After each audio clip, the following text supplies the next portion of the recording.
Hi everyone, this is Ramanuj from LawSikho.com and iPleaders, and today we are going to talk about how to argue constitutional law cases in the Supreme Court. We have a Supreme Court lawyer with us, somebody who even argues in Supreme Court as well as Delhi High Court, and is the founder of Keswani Law Chambers. So let's welcome our guest today, and let's learn from him about how to argue constitutional law cases. He has done a lot of interesting cases, including the Delhi Dance Bar case. So, hi, welcome, Prasenjit. Hi, Ramanuj. Yeah, hi everybody. This is Prasenjit Keswani here. Yes, So looking forward to an interesting discussion over the next 1 hour. Yeah. sure. So, so should So, I? can you tell us about little about yourself, like about your career journey so far? Yeah. So I started in 1999 after graduating from CLC, Delhi University. So I initially joined an advocate on record in the Supreme Court, and it was a law firm called APJ. APJ that time it used to be called. Now it's APJ SLG. So I was there for 5 years. They were advocates on record in the Supreme Court. So somehow, from the very beginning, my practice really started off in the Supreme Court, not by design but purely by chance. And so then once I was there, then in 2003 I left them and I joined now Justice Uday Lalit in his chamber. So I was in his chamber till 2010 when I went independent. Of course, I was doing my cases even before that. And from that time, then I've been running my own law chamber and more or less, as an, so to say, my own individual practice. So that's what my journey has been pretty interesting till now. And so I hope to share some of my experiences with you. Whatever I have learned over the years from those chambers that I was in, and whatever I've gained from my own experience. Yeah. Fantastic. That'll be very valuable for everyone. Thanks. Thanks. A lot of times we have young law students, people who are still in college. They ask us that I want to be a constitutional lawyer. What should I do? So, what is your answer to that? What should somebody do if they want to be a constitutional lawyer? Right, I know. All of us, when we start out, we really, have these fancy notions that we want to do constitutional law, we want to do arbitration law because they also sound nice. So, my basic take on this is that every matter, every case that we do, in fact, I would put most cases, have some element of constitutionality or constitutional law involved in it. So whether you are, doing a case in the High Court, Supreme Court, trial court, every matter will have some aspect of constitutional law in it. So really speaking, when we go out to become a lawyer, I would say all of us are really lawyers who are practicing constitutional law. Of course, there will be times when we will be directly, challenging, let's say, a provision of law, some section, some rule, as being, contrary to a particular, to Article 14 or 19, 1G, 19, 1A. So that is, obviously when you are doing constitutional law. So, but I would say that any student who's now going to be a lawyer and get into the legal profession should actually be thinking of every matter from the perspective of constitutional law. So there are very various instances where even let's say a pure trial court matter going on in a district court or something, an issue of constitutionality may arise. Like Right. in fact, so in a, so but of course when you are practicing in the High Court or Supreme Court, then you are more or less directly involved with issues of constitutional law, because obviously when you are in the High Court, let's say especially doing writ jurisdiction, so Article 226 are mostly what the petitions are filed, or Article 227. So these are issues of constitutional law. There, then you will, like I said, either you will be challenging some provision of law directly, like let's say some section of a particular act is unconstitutional, like the Bombay Dance Bar matter, for example, which you just mentioned. The hearing just concluded in the Supreme Court. So various provisions which were introduced, which according to us actually were, hampering the running of those dance bars, we have now, challenged those provisions as being unconstitutional, patently arbitrary. When then we put it in slots like Article 14, 19, 1G, Article 21. So I think all of us as lawyers must have a very, we should, as a foundation of constitutional law, should be strong, because it will come in use in various matters. Now to go to a situation like, let's say, where there is a particular, like recently I did a case where a particular student's admission was cancelled on the ground that because he's visually impaired, at 40% visual impairment, he cannot be allowed to become a doctor. So now Yeah. it was just a guideline. So we said no, that guideline is contrary to Article 14. That in as much as it discriminates against disabled or different, let me put it, differently abled persons.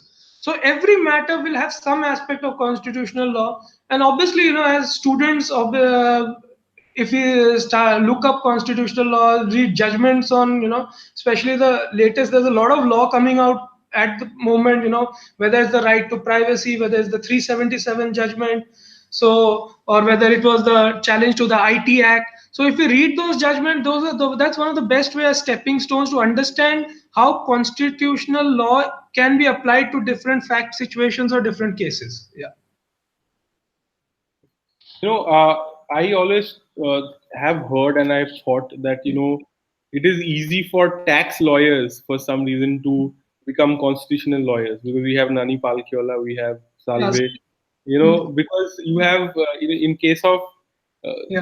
tax law, what happens? So when people ask me, I say to them, if you want to practice constitutional law, it will take you many years. Maybe you can have an ambition that after 10 years you'll become a constitutional lawyer. So how it usually happens, that I have also Yeah. asked people, found out, is that you start out in any area of law and you become Right. so good at it that when there is a problematic law, people from that industry tell you that why don't you go to the Supreme Court and argue because you are the best lawyer in that area. So let's True. say, everybody knows you as a, your clients know you as a brilliant lawyer who's arguing real estate cases, okay, and one or property or whatever. If they are affected by a law, they will say that, sir, you go and argue in the Supreme Court. So you start by doing that, and So as you doing that again and again, you yeah, become a, then slowly you become a constitutional lawyer. Then you get other matters also. I mean that is, that has been yeah. the traditional way of No, that, lawyers. yeah, some of the names you took are greats, like Mr. Hari Salve or Nani Palkiwala, or for that matter, now Mr. Arvind Datar, who are really specialists in tax law but have done some, great constitutional law matters. And you are obviously what you say is right, but also I have a perspective like what I said. We are all constitutional law lawyers from day one, so we must, when we are approaching a case, and especially when I'm talking to students who are just about to enter the legal profession, when Yeah, we are when we are actually from day one, when we approach a case and we start getting our first briefs, we must think like constitutional lawyers, that is I there a bit of constitutionality involved in this, like like one case where we were doing from which I did. let's just sorry to interrupt you, but even if in a, let's say, a district court, like you find an issue of constitutionality, how much can you really do about it? I mean, is that Yeah, even? there you have a point. When there's an issue of constitutionality in, let's say, a district court matter, it would usually go to the, then it, in fact, not usually, it will then go to the high court. Like for example, I remember there was one matter which I did, and I'm quite, because I take that as one of a, high points in my career, because I argued that matter in the Supreme Court and got a section 69 2A of the amendment to the Partnership Act in Maharashtra struck down. The Supreme Court held it to be unconstitutional, and I personally argued that matter. So it's, something I feel very happy about. So that matter actually arose from the district court. There was a suit inter se for dissolution of partnership. So because of this section 69 2A, there was a bar. So the lower court lawyer, in fact, realized that if there is a bar because of that, we must, raise the issue that this particular provision is unconstitutional. And then the matter was referred to the High Court, because obviously district courts don't have the power to hold anything as unconstitutional. So the matter had to go to the High Court, where High Court at that time held it to be constitutional, and then Supreme Court reversed that judgment. So you are absolutely right when it comes to district court. Yes, that's why I said, issues of constitutionality will be more while practicing in the High Court, and Right. they will be in everyday matters, like that students example which I gave. It was only a guideline, but then even those guidelines have to conform to the constitutional norms. Everything that has, everything that the executive does, or the parliament does, or the legislature does, has to be in conformity with the constitutional norms, right? And this is what I, people ask me, in constitutional law was the principle. This is of course getting a little technical, but as Supreme Court has held, there are really two grounds to hold any provision, law, I mean, in a sense, act, rule, guidelines, directions, if to hold them unconstitutional, really speaking, there are two principles as held by Supreme Court. One is that if it violates fundamental rights, that is part 3 of the Constitution, or any other provision of the Constitution, that is actually the second ground what the Supreme Court puts. And the first ground is that it is without legislative competence. That's the first ground, without legislative competence. Second ground, violates part 3 of the Constitution or any other provision of the Constitution, like Article 300 capital A, Article 301, repugnancy, 254, like that. So every time when we are actually now coming to when we actually argue constitutional cases, whenever a fact situation comes before a lawyer, first thing to do is to see what is the legislative competence under which this law has been made. Then we will, first thing we will, they're telling the students this, first thing you will do is see the lists. Go to Right. schedule, see list 1, see list 2, see list 3, and see whether this law that has been made, can it be actually, is it within the power of the particular legislature, whether parliament or a state legislature, to make it. Then you will, if it is not, that will be one of your grounds. And then you will come to the second aspect, that whether the particular matter is unconstitutional as being violative of fundamental rights. And that also over the years, Supreme Court by various judgment has really expanded that scope. So a lot of that is judge made law. So obviously, speaking to students here, and students like us also, we are also students of law, like all of us. So constantly reading up what the law on the subject is, like even contractual matters, Supreme Court say no, even the state in contractual matters must act in a fair manner. And that has been put under the head of Article 14, which broadly spoken is only right to equality, means everybody must be treated alike, but that's not what it is. Supreme Court has expanded that. What it means is maybe like people have to be treated in the like manner. Unlikes can't be treated like. Then what is the differentiation? Then also then further things like is it arbitrary, irrational, unreasonable? These are grounds again on Article 14, which the Supreme Court has put it. It's actually only right to equality, but they have said any harsh law is violative of 14. A harsh law violates the principles of uh, arbitrariness. And What? then obviously now the latest judgment, Shreya Singhal and all, where it's been reaffirmed that manifest arbitrariness is also a ground to strike down a statute. So Right. it's not just so that sort of a thing. When we are arguing constitutional law, these are the broad heads which we have to look. And Correct. like any other case, we have to first look at the fact situation. We have to grasp what has happened.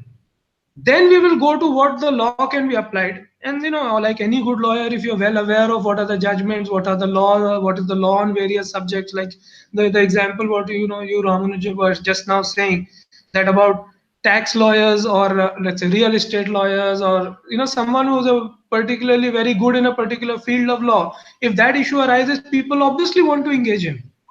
Right. So, Yeah. where I was coming from is that there are Yeah. certain areas of law Yeah. which has a lot of constantly changing law, like new laws are being made. So tax is Absolutely. one area, corporation laws is another area. Like, there are so many corporations and they're constantly tweaking, they're issuing some new levy or making some new change to their building code. I mean, Or legislation. insolvency and all that. Or there's a really fast developing and changing fields. You're right. Correct. So, like for example, in GST, they had apparently some more than 300, amendments in the whole Correct. year. Yeah. Yeah. So these are things in which the more legislative activity happens, more the chance of challenging the constitutionality, right? Because Yeah. a lot of laws, the challenge has been done and it is settled and done and dusted. Like, for example, I don't know, like say something like Mhm. insolvency law got changed, but before that, it was the same law for 200 years, right? Correct. So for Yeah. Yeah. 200 years, you did not have Completely right. chance to challenge the constitutionality because no law is being made, the new law. So what do you challenge, right? No, therefore I said that it's not, one aspect is direct challenge to constitutionality of a, let's say, a section, act, rules. That is one aspect, And the which in other is action. Other isn't. but then that Prague oil judgment of the Supreme Court, even executive actions or subordinate legislation, they have to also they have to be also, valid in terms of the constitution. So, like as law students, we all heard that, we learned that term grundnorm, that, in jurisprudence, which we used to then find very boring. But nevertheless, that grundnorm, or that basic norm, or the fountain of laws is the constitution. Once we start practicing, we realize that that's actually the reality. Everything, that every fact, situation, or case that comes to us, we put then try and put it on the, the parameters of constitutionality. Like exactly like what I'm trying to tell you, that this student's case where MCI said no, someone who has 40% visual impairment cannot be a doctor. It was a guideline. So there is no new law that had come. It was just a guideline. So, but when we went to the Delhi High Court, and the matter also went to the Supreme Court parallelly, in the case of another student where I was not appearing, I was appearing in the High Court. And what did the courts do? They said, no, sorry, this particular rule of yours does not, or this guideline that you have formulated does not, is abhorrent to the constitutional principle under Article 14, which is fairness, reasonableness, lack of arbitrariness. Should not be irrational. Now, those are, so so taking your point that, there are many aspects where constitutionality and aspects have been settled, but yet as students of law, we must realize that every case that comes to us will probably have some aspect of constitutionality. Not always, but Under. many times. Yeah. So if I am today in law school, let's say assume I'm in fourth year of law school or fifth Right. year, and I want to become a constitutional lawyer someday, what should Yeah. I do? What do you think my path could look like to become a constitutional lawyer, practicing constitution? Right. So first, I would say that, yeah, even as a student, and today there's all these SCC and all those different, websites and all that are available, and online we have everything now, like, your site, your platform. So first thing is, I think, just, we should make ourselves aware as students what's happening in the domain of constitutional law, which is like, like, let's say latest, like the 377 judgment. We Sure. all talk about it, right? But as students, or even as lawyers, as practicing lawyers, we must read those judgments to see what are, how constitutional law is developing. See, every law will keep on developing over the years, so we have to keep ourselves abreast with it. Then second is, obviously, then when you enter practice and you are aware, or you are interested in aspects of constitutional law, then whether you start at the district court level, or you start at the high court level, or, you even probably start at the Supreme Court level, then obviously it's to work you need to work on those cases where issues of constitutionality are involved. Well, eventually that sort of practical experience can be only gained by what we call practice. Therefore it is practice. So Yeah.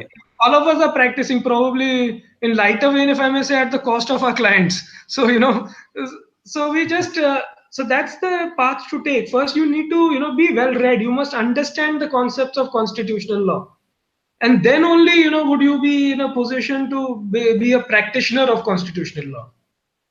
But again, I say most cases. How does it happen? Like, let's say if you can tell me some of the milestones I have to hit, or the places where I'll find myself. What I mean. I understand that I have to be well read, but let's say I am ready to do all the reading in the next 10 years, Right, but right.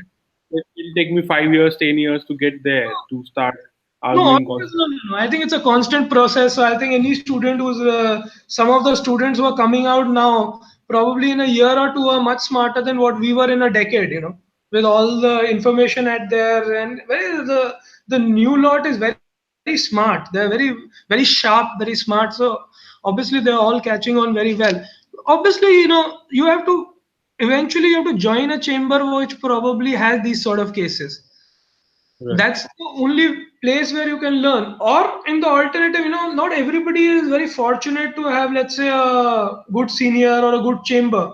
I frankly can say I was very, very fortunate to have good seniors, but not everybody has that luck. It's a pure matter of luck to get a senior who will nurture you, who will let you work on such matters. But you have, if even if you don't, either you get the opportunity to work in such chambers, or alternatively, even while you are doing your own practice or different sort of cases, one great thing that I, and this is what I tell my interns also who come to work in my chamber: sit in these courtrooms, and especially when you're interning in the Supreme Court, sit in the courts where constitutional law matters are getting argued. That opens up your mind, especially when we see, we are like, we are still people who are growing, but there are, when we see stalwarts like Mr. Salve, Nariman, Mr. Nariman, Mr. Salve, Arvind Datar, and people who are arguing those sort of cases, when we see them argue, the mind opens up. You realize that how many, there are so many aspects to a particular matter, and how you can put it in the slots of constitutional law or your constitutional law issues. Like obviously, my senior, who I named, was a leading lawyer. So obviously, working in his chamber, and we would discuss cases. It was a like a sort of a experience by itself, where you would open up your mind and have that liberal thought process, where you would try and understand these sort of aspects, how you would approach a matter. So when you, obviously, when you, even if let's say you're not in the chamber, when you see these people argue cases, that by itself is a learning experience. And I think to be a constitutional lawyer, a open and a liberal mindset is a very important thing. It's not just like important to learn, read up those judgments and know how court has set it out, but also you need to be aware of, general awareness as a lawyer. Forget even constitutional law. General awareness as a lawyer is a very, very important facet. So like, like that 66A came. If you don't even know what 66A is, what is its repercussion, that some student who posted something on Facebook gets arrested. So then you will say, oh, so what? There is a law, and that person seems to have put something which is offending, so therefore he's arrested. But now, as a constitutional lawyer, what question you'll ask yourself is that, do I have that freedom of speech and expression? Is it guaranteed by the constitution? So therefore, is that section not violating? Because ultimately everything must answer according to the constitution. So Yeah. there was a section. That section said, sorry, if anything is offending, you can be imprisoned. But no, as a constitutional lawyer, I will ask myself, is this violating 191A? Is this violating my right to life? Because right to life is not just the right to live, it is much more. Therefore, there then again, now what the judge made law is, your right to reputation by itself is Article 21. So how Supreme Court or even the high courts, let me put it, constitutional courts, how they have expanded the scope of these articles to actually give them some genuine content. It's not just some black and white written in the Constitution of India Bare Act that we get. So that's sort of a thing. Yeah, it would not mean anything other if not this was done. So Correct, absolutely. So, rights. so as lawyers, we have to make it meaningful, and that's where I think the beauty of arguing constitutional cases come. That we should think in those terms. That we should know the constitution, and first thing ask ourselves: is this law, is this guideline, is this rule, is it in conformity with the constitution? Right, right. Yeah. So you're saying that one must start working in a chamber which is having this kind of courses, this kind of cases, Right. and over time you will make your own. So how does the process work? There are two things. One is that getting into such a chamber. How difficult or easy is that, and how do you get into the right kind of chamber? If you can start with that, and then I'm going to ask you, once you get in, what is the process till the point that you have your own chamber? Like, how do you get to learn? What kind of work do you get to do in such chambers? But that is later. First, let us talk about getting in. Getting in, according to me, like what happens is, obviously when you're a first generation lawyer, it sometimes becomes difficult, because I can say for myself, I was a first generation lawyer. But my sister was there, who was already in the working in the Supreme Court. That's how actually I got my first chamber. So that really, again, I say there is a luck factor. Where do you end up, right? But obviously, on a more objective parameter, you have to obviously, like you have to apply to those chambers, and then probably go speak to that particular senior. Sometimes that particular chamber you want to join may not be the absolutely the topmost names that we know, but there are various I won't call it medium level, but upcoming chambers, or there are people who are not you will know when you go to the courts that who are the people who are doing that sort of work. And sometimes, individual lawyers who are upcoming or younger, because in those chambers probably you get more work. Not if you obviously get accepted in a very good chamber, nothing like it. Sometimes you can also, another way to do is, like, I worked with the AOR for 5 years, advocate on record in the Supreme Court, and then went to Justice Lalit's chamber. Obviously, that point of time he was a senior counsel.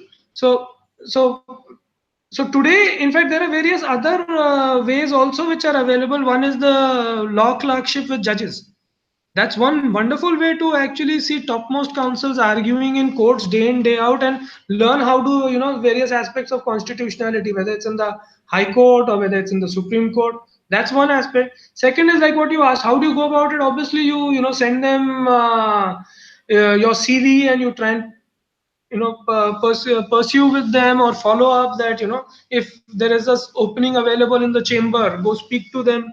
If they, and you might be lucky at that point of time, some junior might have just gone independent. And there are many seniors who are very, very, you know uh, welcome people with open hands. They don't go by, oh, who's your father or mother, or whether you come from a legal background, don't come from a legal background. There are many people who will just take you because they think that, yes, you are genuinely interested in being a good lawyer. I Right. think, as any student, that sincerity is the first thing. How intelligent we, different people have different levels of intelligence, different level of hard work. But obviously there's no substitute for hard work and sincerity. You must be sincere first. So then when you start doing your own work, I think, it's a, I don't know, it's some sort of a rule that if you're sincere, work follows. Yeah. Okay. Probably some, I don't know, you rule of the universe, that if you're sincere in your work, some way or the other, there will be something that will follow. Yeah, sincere and very serious about that particular work, and you take it very seriously and you work it in way in whichever way. Like even I have seen that happening in my life too. That if you're Yeah. serious, you're putting in your heart and soul in your work, you tend to Correct. succeed. Yeah. Yes, Yeah. and very few people do that. To be honest, like many people will claim maybe that they do it, but actually very few people in the world really put in their heart and soul and do a sincere work. I think that you made an excellent point there. But after one gets in, what is the life like, and what kind of work does one get to do once you are in a chamber? That will depend on the chamber that you get into. Then, you obviously you will get cases. And like I said, any case. Now I'm not talking from the perspective of constitutional, arguing a constitutional case. Any case, first thing that has to be done is to master the facts.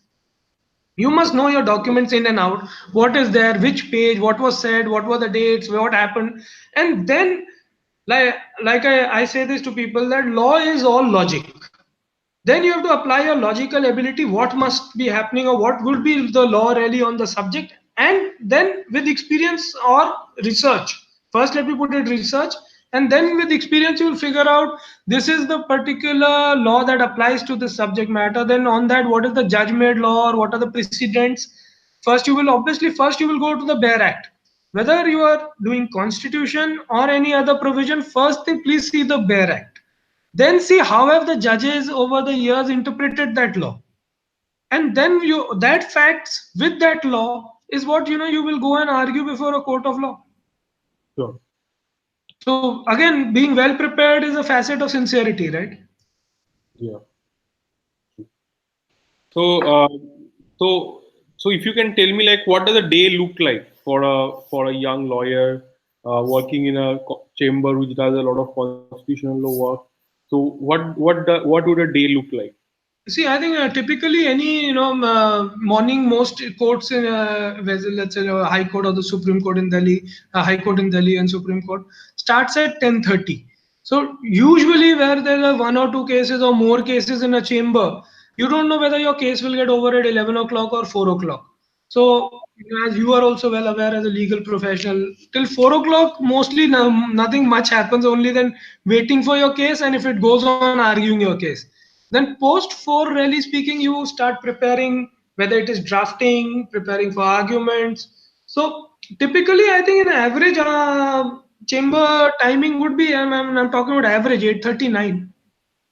So because you rarely speaking, your work really starts post 4 p.m. Right. And all of us have probably put in longer hours also, and now nothing's easy, whether it's corporate law, whether it's constitutional law, whether it's a litigation chamber in a district court, or it's a litigation chamber in the high court or the supreme court. Nothing's easy. People in the corporate work also nowadays work till 1 o'clock, 2 o'clock at in the morning. So I guess all of us have to be prepared to put in those hours. Yes. Typically 9 o'clock I would put it, morning 10, 10:30, starting from court, and then going up to 9 p.m. Yeah. So after you get back from the court, what sort of work do you do actually in the gym? Yeah, personally speaking, in my chamber, then we would, once we get back from court, we either try and finish the drafting, because see, I'm not a senior counsel, so drafting happens in my chamber. So we draft petitions, we draft counter affidavits, we draft rejoinders, we draft applications, affidavits. So a lot of drafting happens, and then obviously if there are cases, not all days in the week will one have a case next day, but most days obviously you have a case next day. Then the first priority is always preparing for the case next day, Okay. depending on whether you've read it before or you haven't. It's a fresh brief, it's coming up fresh. So first priority is obviously court matters next day, and then the drafting work, and then administrative work once the drafting is done, to see petitions are in place, annexures, this, that, everything is as per the procedure or the rules. So, and obviously then, and when court is on, we are sometimes working even 7 days, because like I said, if you have cases next day, when you're preparing for that, then your real drafting then happens on Saturday or Sunday. Hmm. Right. And in Supreme Court, mostly Sunday is pretty busy, because Monday, as you know, is a miscellaneous day. So then, even sometimes reading up Monday briefs, sometimes conferences with senior counsels if you have to go engage them. And when you're not engaging them, then also the pressure is equally so, because you have to prepare it and argue it next day yourself. Look up like I said, first master the facts, the documents, and then look up the case law. So that sort of a thing, yeah. Okay. So you already touched on this, but how do you prepare for a case? You master the facts, then you read up the law, and then how do you practice a speech? Like, if you can tell us a little about this, how do you actually prepare for a case? Yeah. So first is, like I said, we'll go obviously go through the brief. There will be sometimes matters of constitutional law where it may not turn so much on what is the what are the, so to say, the small facts. We'll straight come down to what are the provisions and how we are challenging it, or what is the basis of challenging that, and then obviously taking out case law on that. That's a very important aspect of constitutional law, that how have judges over the years, in by precedents, uh, how have they actually settled the law on the subject. Then you'll take out all those judgments, then you'll read it, find out whether a particular, and not only what's in your favor, even what's against you or what may be placed against you. So then all those judgments have to be compiled, got ready, and judgments have to be understood in their fact situation. So what facts were there, what is the law laid down, which particular paragraph.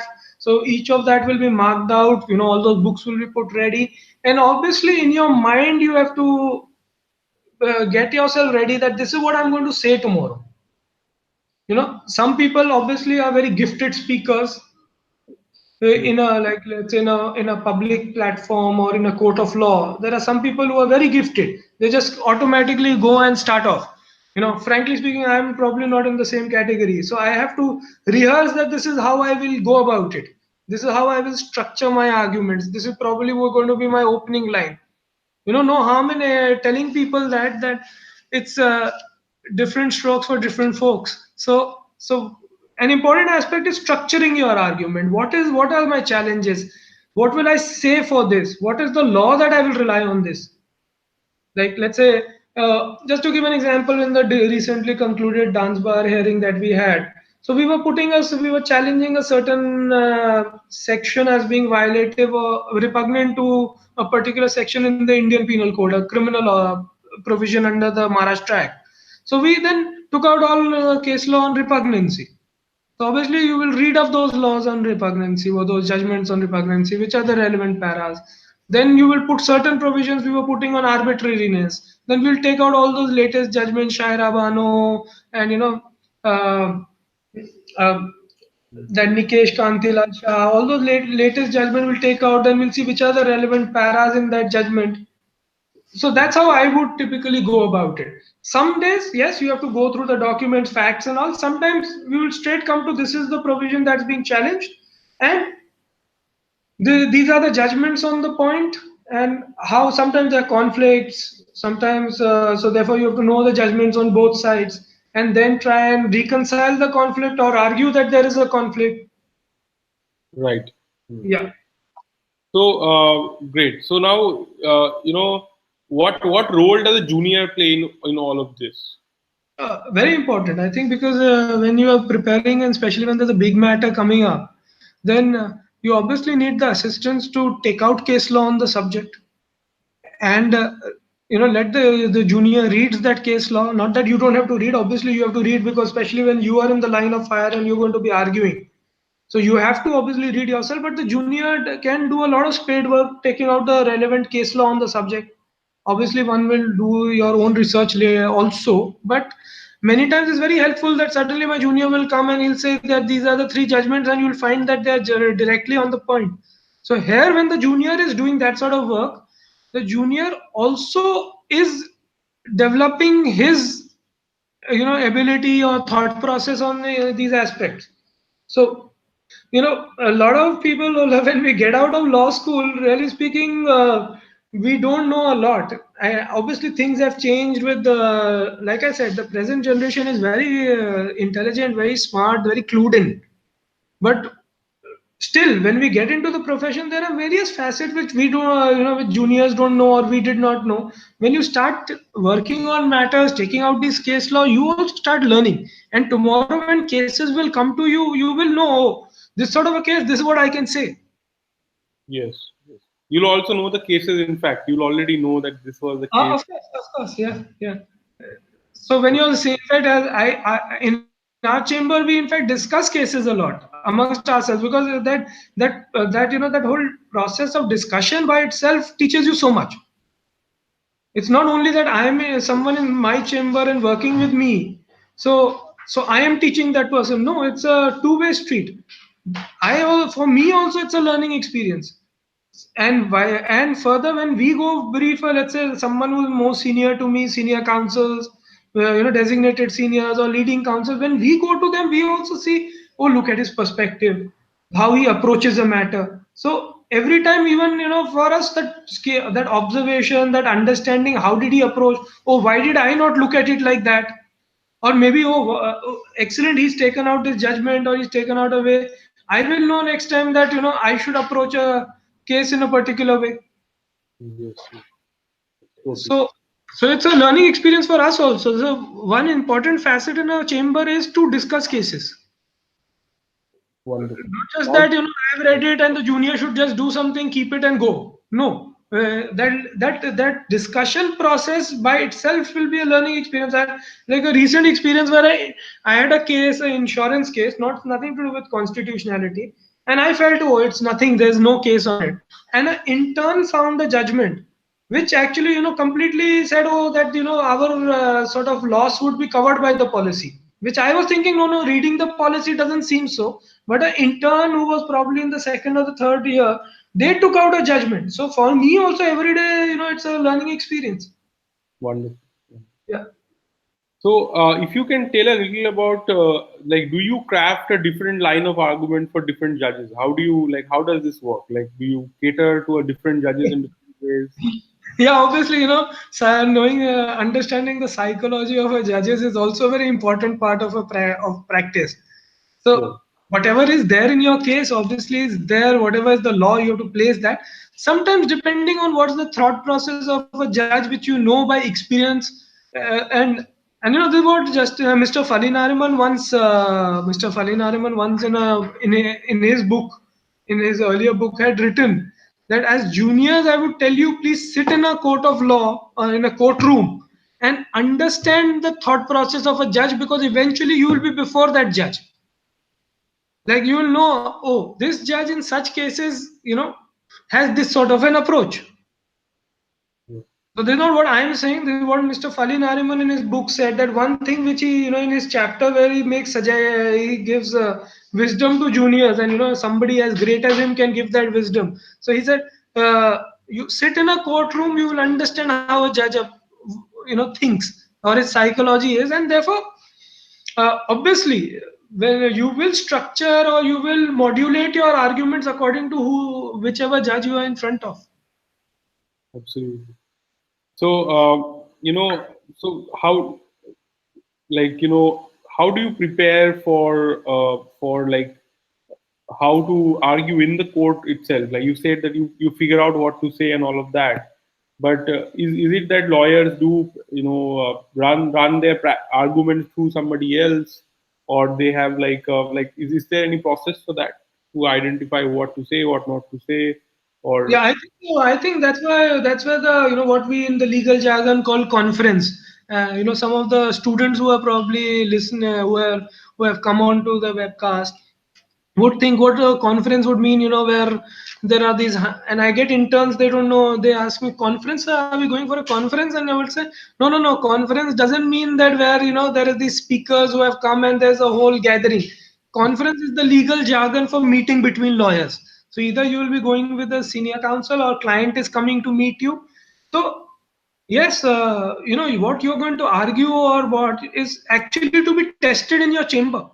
First, you will inter say amongst yourself, probably in your mind first, and then if with your junior or interns or whatever in your chamber, or let's say if you're going to brief a senior counsel in a matter, you will discuss those aspects, and then we'll think, yeah, this argument can stand, because you don't want to straight away make an argument in a court without having given it any thought, and suddenly get stumped when the judge says, sorry, there's nothing in this, or there's some judgment against you, or what you are saying has absolutely something which has absolutely no basis, or let me put it a little harsh word, is rubbish.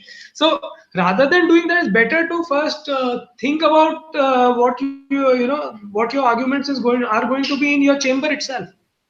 And therefore, I think the importance of discussing with your juniors, which is not only a learning experience, like I said, it's a two-way experience. Not that I'm only teaching them, but you also get to learn from them.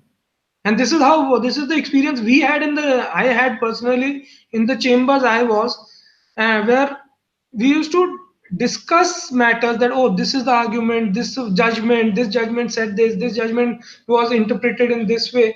So your own thought process improves, right, right, and then obviously when before, especially when you're going to argue a final hearing or something, you will obviously formulate your arguments in advance, even if, let's say, not every sentence or word can't be written down and taken, but at least practice of probably preparing a written submissions can be very important. And you'll put it in various categories, like like I'm going to argue a matter, I'm going to put it in category 1, 2, 3. So yeah, so that sort of a thing. Obviously, you have to also think on your feet. That's what makes some councils very great. That when the judge will, let me put it, in cricket terminology, throw a googly, they know how to meet it. That's what makes some lawyers better than the others. That they on the spur of it can develop arguments, can answer questions which they did not anticipate. Obviously, the attempt is, while preparing a case, you will anticipate what the judge is going to probably ask you. Very important aspect, that you have to actually put that down. Oh, he may ask me this, he may ask me that, what's my answer to this? So this is something, every case has something which may be against you. Even the best case has probably 95% in your favor, but there may be a 5% point against you. So you have to be prepared with what is against you. But like I said, thinking on your legs, that while you are arguing, there may be some questions put to you, and suddenly you'll say, all right. So that's where sometimes we do get stumped. We don't know what to say to that, and that's where then every day is a learning experience in court. right. So where do you see yourself having improved over the years? Like, in your art of arguing before the Supreme Court, where do you see the major improvements happened over the last few years? I think my understanding of, personally speaking, like I feel that I now approach a brief better, I can, because of, let's say, put it on experience, I'm able to anticipate that, oh, this may be what the judge may ask, this may be my best point. But every matter, again, this is a little different in the Supreme Court, because especially SLPs, when you are arguing fresh matters or at SLP stage, you can be thrown out in 2 minutes. So you, knowing what's your best point or what may appeal to the judges, I personally feel over the years with experience, I understand that better. And probably earlier I was more ignorant than what I am. I'm still ignorant, and I'm aware that I'm ignorant. So that ignorance probably is reducing. Hopefully, I would. Yeah. Okay, that is very humble of you. But like I'm just trying to understand what are the directions in which Supreme Court lawyers work. That okay, this is what I need to get better at. So obviously you need to, like, law is just knowledge, but what are the skills? What are the different skills that you improve in terms of arguing before the court over time? Yeah, good question. So therefore, I was coming to that. That one aspect is knowing the law, like what you said. No, yeah, I'm well aware. I'm coming. What are the latest judgments? I'm reading them. I'm constantly seeing what is happening in that. But I think as a Supreme Court lawyer, a major facet is to know how to put your case in what slot. What would appeal to the judge is a very, very important factor. And in a big sense also fairness. In Supreme Court you can't really be, being cantankerous or unfair. That won't really lead you anywhere. So if you're fair, then, obviously you're practicing there every day, judge will believe you that what you're saying is, right, obviously from the brief. But everything is on the record. But the very important aspect, that what is the, let's say, the bullet points that I must put. That is where I think a lot of it goes. And obviously everything ultimately is hard work. You have to be well prepared. You can't be casual that I just go there and I've practiced the hair for 19 years. So what? If you practice 19 years, people have practiced 40 years, but judges will not take if you're not well prepared in your matter. Being well prepared is the stepping stone to anything else. To improve, as how I have improved, it's about understanding what is the important facet of a matter and what should be placed first. Yeah, but you do sometimes get cases which have to be argued the next day itself. So how do you manage in such? Mostly that happens, yeah. Mostly that happens. A lot of times the cases are just prepared one day in advance. Right. So, Can you so be that's brief reading ability. That's brief reading ability, which obviously with over the years has improved because of reading speed and all goes up while you are constantly reading. So that's again experience. Then experience can also be understanding that in a, let's say, in a 3 volume matter, which is some 900 pages, to understand what is important. Maybe with experience you know that all 900 pages don't need to be read. I'm not saying it should not be read, but so knowing which is what is important, which particular document, like let's say in a normal civil matter, you will know that, first thing you will see what are the issues framed by the trial court, which is the issue that is, first thing I would always go in a Supreme Court brief is read the High Court judgment.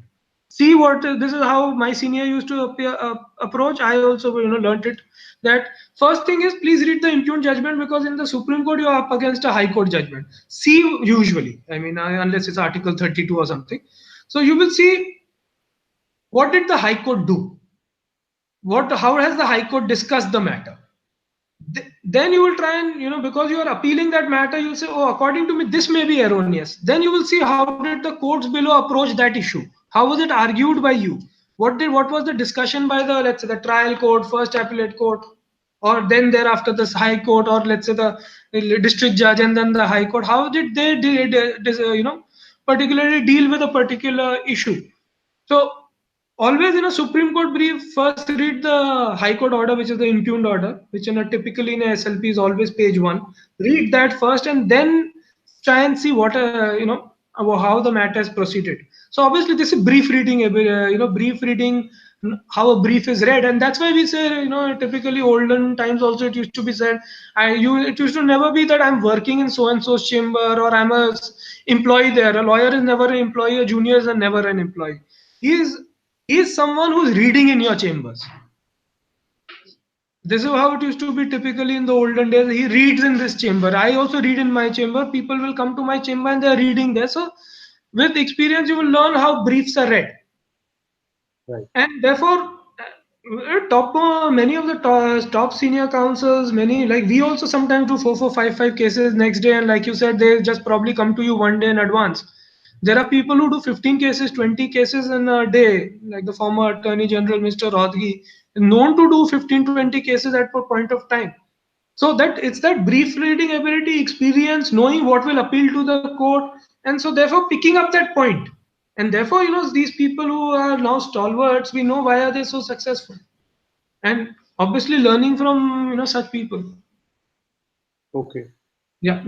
So you'd say that these people are really stalwarts. Everybody would be curious. And what made them so different? Why are they standing out so much and success most? Obviously, there are many successful Supreme Court lawyers, but Rohatgi or Salve, some people are there who are way more successful. So what is it that contributes to that success? See, obviously, what they did, I could have, spoken for, let's say, what I saw of my senior, or but about them, I have briefed them, so I see what they do. So it obviously is obviously a lot of, there's a huge, like I said, a groundwork. It's a lot of hard work over years. It's not just that, oh, he in one day became that successful. So a lot of hard work that goes in, even for developing a practice like mine. It is not moment I'm casual, it will go. You have to be first sincere. There's a lot of hard work, and talking about this stalwart, what I saw and what I can assess. Obviously, when you will someday, you'll be you interview them or you will ask them, they'll obviously be the best persons to say what worked for them.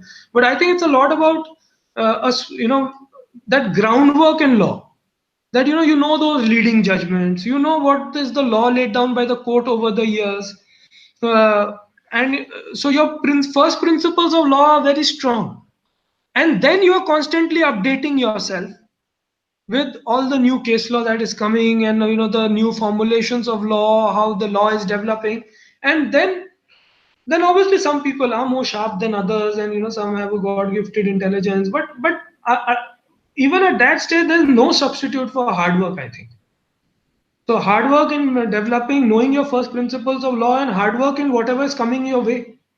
I think that's what But a lot makes of them people who best. are putting in hard work. I don't think everybody becomes something. No, What? then obviously, probably, I can't comment for them, but there is some bit of luck factor in our profession or in any place. So, but this is like, this was once told to me by someone, or what was said by a very a leading senior, that you may see a few undeserving people not succeed, but you'll never see a deserving person not succeed. Very rare. If you have worked hard, yeah, all right, you may not get your 10 points out of 10, but you will be 6, 7. And I can tell you, this profession gives you a very respectable living. You live on your, especially if you're an individual practitioner or even in a law firm, you're living life on your own terms. You're a professional in your own right. Correct. So if you're working sincerely, then something or the other will come your way. I may not Yeah. be proper, but then it's your own. Ultimately, it's not about comparing yourself with, oh, look at my colleague or my junior who did better than me. Junior, I don't mean a chamber junior or whatever. I mean someone who's few years junior to you in the profession. Oh, look at him, he's got this car, or he's got that office, or he's got this property, he's doing better than me, or like that. End of the day, it's your own journey. It's about me. It's not about anyone else. Obviously Sure. we can keep on comparing ourselves, that someone will always have a better car or a better something than you, but that's not how it is. It's your journey. If you are, and that's how uh, that's how I see it. So it's about me. Am I doing my best? Then I may be as successful as someone, I may not be. That's all right. But as long as I at the end of the day feel that I was, I did my best for my client, and I was fair to the court. I did not do something which is, let's say, unfair, or I did not, I am not doing which would be categorized as sharp practices. I'm happy with what I'm doing. Yeah. It's my own journey. Yeah, I may get something and I have 19 years of practice. I may get something in 19 with somebody else had in 10. Doesn't matter. I must strive to be better than what I am today. Absolutely. And there has to be a long-term vision. I mean, Yeah. I was reading Yeah. and it boggled my mind. There's a Mm-hmm. Harvard professor who wrote a paper on this, and he said Mm. that your career has to be divided into two Okay. parts. First Okay. 20 years and then the second 20 years. And Right. what happens to most people is that they get so tired and spent in the first 20 years that they cannot start a new journey in the second half. Yeah, right. But I think in litigation, life begins at 20. So I think he's absolutely right. Yes, yes. No, he's saying that everywhere it is so, right? Like, Oh, okay. Okay. Yeah, but litigation, yes, life begins at 20. yeah, like after 20 years of your career, you should be ready to start a new journey because that is when things are really going to start working. And he's talking about, people, Mm. and he says that most people are not ready to start something new by then. They are spent force in that 20 years. So the next 20 years, they don't have energy and the charge left to do something something more challenging and all of that, but those who do only succeed. I mean, he has studied a lot of Mm. entrepreneurs and business Right. managers. He's a Harvard business school professor, Right. Sure, so sure. he didn't study lawyers though, but I And think for lawyers it definitely applies very well. no, applies much more, I guess, because like I said, life begins at 20. And what happens is, like, it's then every day is a new innings. Like, let's say if I did tomorrow, I don't do well in a case, that's not the end of the journey. I will probably have another case the next day. I should strive to do better than that. If let's say I've not done well in a year, if if I have the drive and I push myself, I should do better next year. So there is nothing that's a final, so to say. It's not as if I'm going to retire at 60 or 62 or 65. If I'm not doing well, I'll be law. That's the I am working till till I have my shoes on. I can be there are lawyers coming at 75, 85 practicing.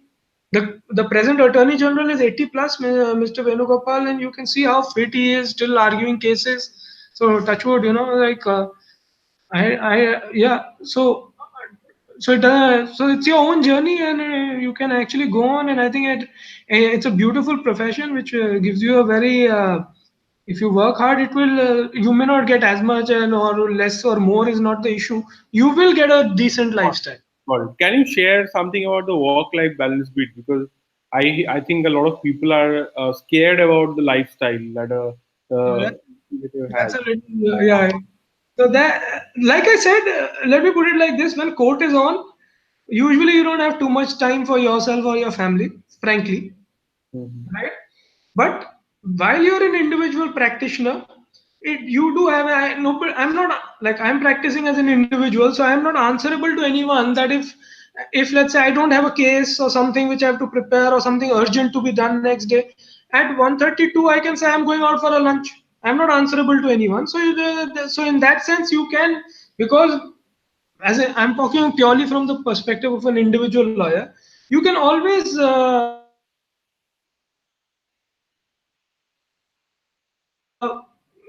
so if you have any particular hobbies, yes, you can always take out time to pursue them. Like I have some hobbies, I do pursue them. So I take out time for them, notwithstanding whatever happens. I say this is what I like doing, and I will do that. And obviously, people don't. But when court is on, there is sometimes there's a lot of pressure. You're working late nights. Uh, but and you're working on Sundays. But when court is like people complain about court having too many holidays, I think yeah we have holidays, but they're necessary because that's when you really can take out time for yourself. Like let's say entire June is off, so 15-20 days you can travel out, go anywhere you like. So it's a profession that also gives you your independence. So that's where the work-life balance can be sorted out. Okay. No doubt. But then everybody today is working hard. It's not just lawyers. It's everywhere in the corporate world. You see, people have been sometimes like, and you have your own startup. That sometimes you're like you have to finish stuff. You're working till 2 o'clock at night also. Yeah, But absolutely. but at some day you may because you feel that, oh no, today I don't want to do anything. I want to go sit in a music concert. You may do that as well. But Yeah. everybody's working hard, so I don't think that work life balance is not so different for lawyers. We lawyers want to believe we work harder than others, but I don't think it's that way. Everybody's working hard these days. Well, I mean, not really. Like, there are. So Hmm. yeah, I mean, in India especially, it's very different. But in the in Europe, for example, people, they have much better. It's a different thing over there. Like Yeah. people, and in India also, people have started demanding this. And there are a lot of companies. Hmm. For example, like I know a few companies. This Infosys and all of these Right. companies, Right.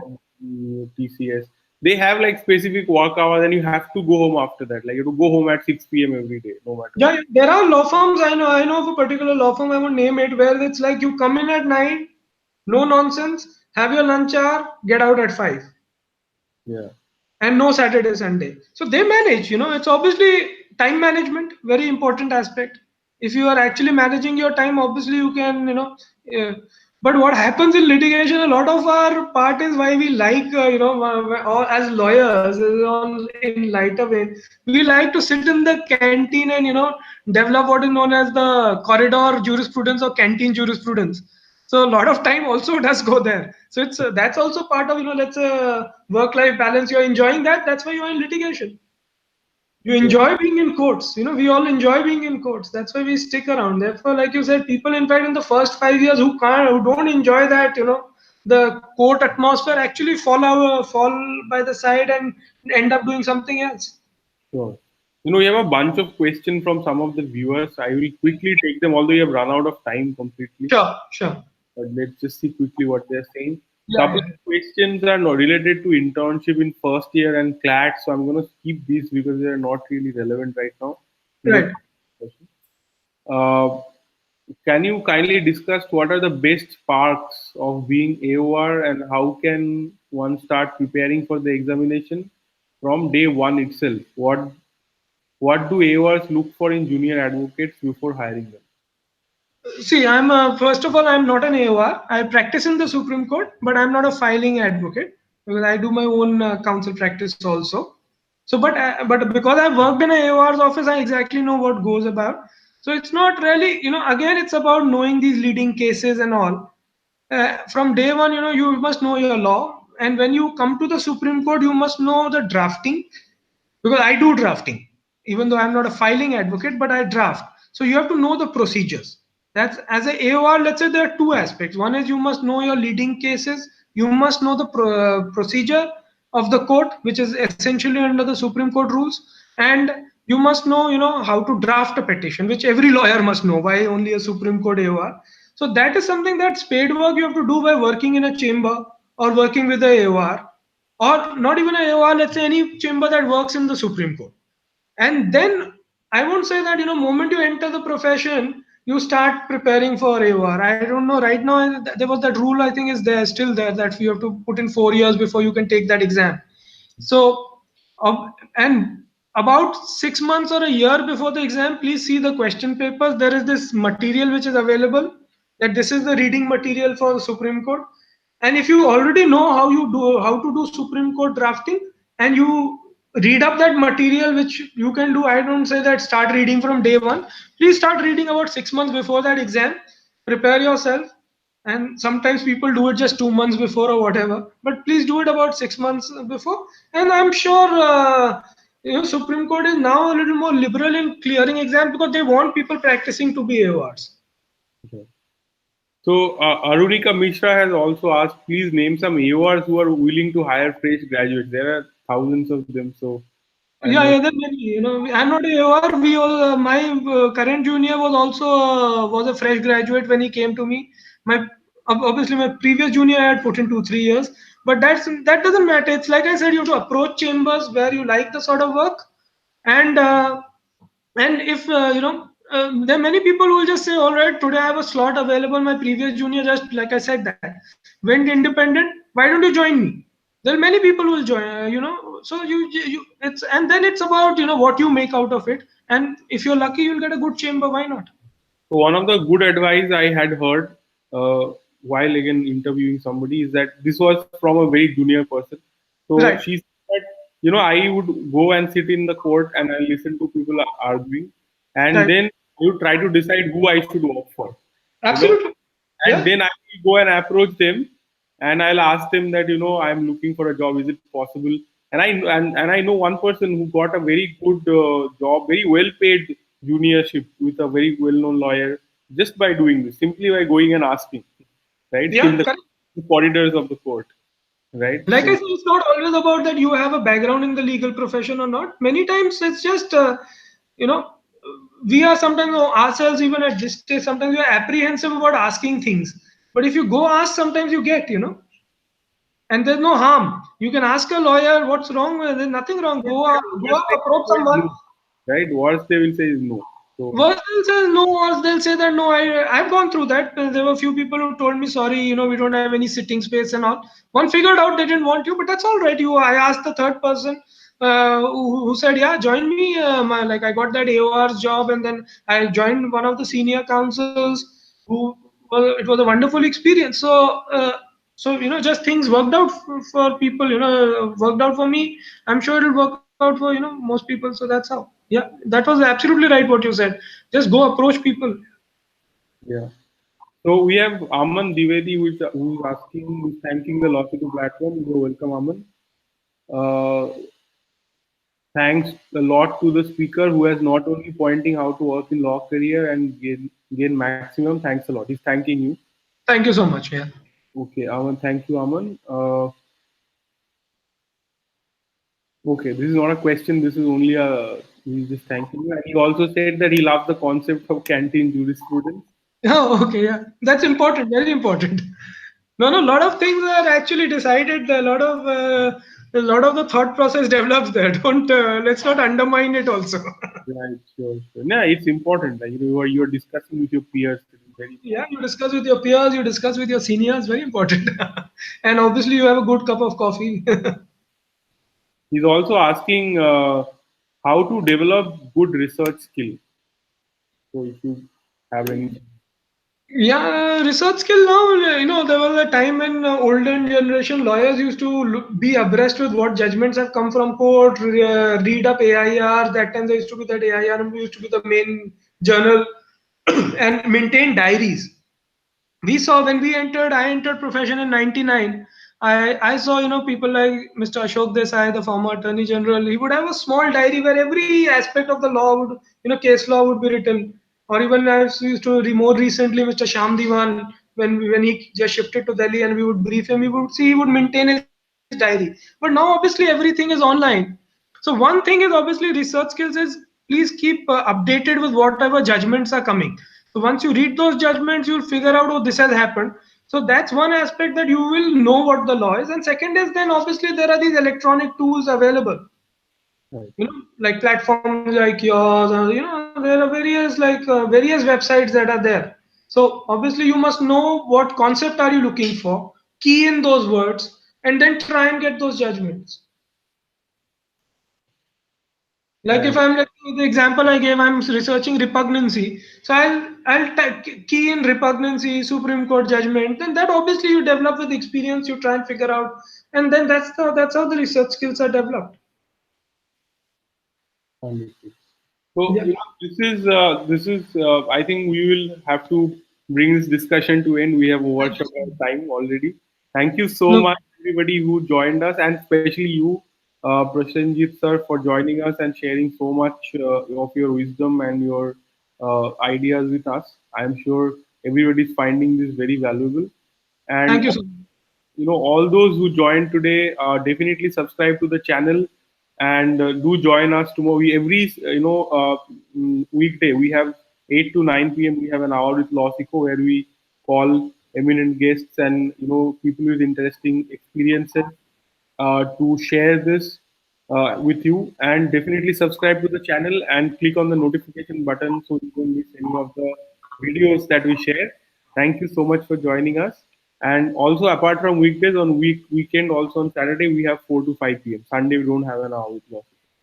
So thank you for joining us very much. Thank you, sir, very much. Thank you You so much. introduced Thank you this. so much. Pleasure being with you people, with everybody. Thanks a lot. Thank you. Thank you. Thanks. Bye. Bye. Bye. Bye. Pleasure.